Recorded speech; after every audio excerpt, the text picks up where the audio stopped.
Bir zamanlar yemyeşil tepelerin ardında küçük ve huzurlu bir köyde yaşlı bir tüccar yaşardı. Bu tüccarın biri oldukça mağrur bir atı, diğeri ise çok sabırlı ve çalışkan bir eşeği vardı. Atın tüyleri gece gibi parlaktı. Eşek ise tozlu gri rengiyle her gün ağır yükler taşırdı.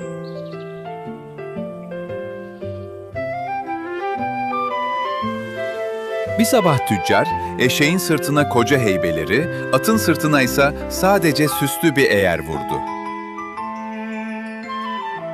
Yolculuk başladığında güneş tepeye tırmanıyor. Hadi bakalım, uslu Sıcaklık durun. küçük hayvanların Güzel, devam canını edin. yakıyordu. Aferin sana.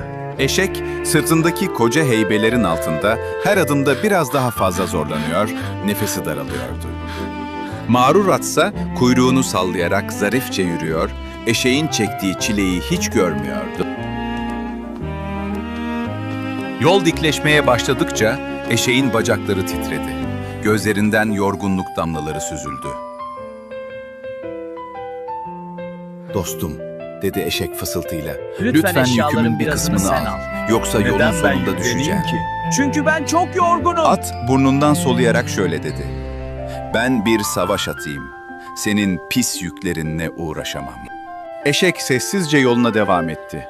Ama her adımda sırtındaki yük ona bir dağ gibi ağır geliyordu. Tüccar önlerinde neşeyle ıslık çalıyor, arkasındaki bu sessiz dramdan habersizce ilerliyordu. Birden dik bir yokuş karşılarına çıktı. Eşek bacaklarının dermanının kalmadığını hissetti. "Yalvarırım, yardım et," diye inledi eşek yeniden. "Sadece küçücük bir parçayı alsan yeter." At başını kibirle havaya dikti ve cevap bile vermeden zarif adımlarla yanından geçti gitti.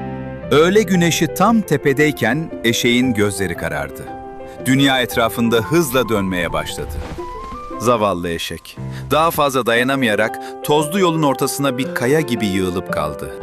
Tüccar hemen geri koştu, eşeğin durumunu görünce büyük bir üzüntüyle başını ellerine aldı. "Ah zavallı hayvanım," dedi tüccar. "Keşke sana bu kadar çok yük vurmasaydım. Çok yorulmuşsun." Hemen eşeğin sırtındaki tüm ağır çuvalları tek tek çözdü ve yolun kenarına yavaşça bıraktı. At ne olacağını merakla izliyordu. Az sonra tüccarın kendine doğru geldiğini fark etti. Tüccar, eşekten aldığı tüm o koca heybeleri getirdi ve atın süslü eğerinin üzerine bağladı. Atın sırtı bir anda ağırlaştı. O zarif bacakları yükün ağırlığıyla sarsılarak yere yaklaştı. Tamam. Üstüne üstlük tüccar, yürüyemeyecek kadar bitkin olan eşeği de atın arkasındaki ipe bağladı. Mağrur at artık hem dünyanın yükünü hem de yorgun arkadaşını çekerek ilerlemek zorundaydı. Yolun geri kalanı at için bir işkenceye dönüştü. Her adımda ne kadar hata yaptığını anladı. İçinden şöyle geçirdi: "Küçücük bir yardımı esirgedim, şimdi tüm ağır yük omuzlarıma bindi." Akşam olurken köye ulaştıklarında atın o mağrur halinden eser kalmamış, başı öne eğilmişti. Bu masal bize gösterir ki, yardımlaşmak sadece başkasını değil, bizi de büyük dertlerden korur. Dostun yükünü paylaşanlar, kendi yollarını da her zaman daha kolay ve huzurlu hale getirirler.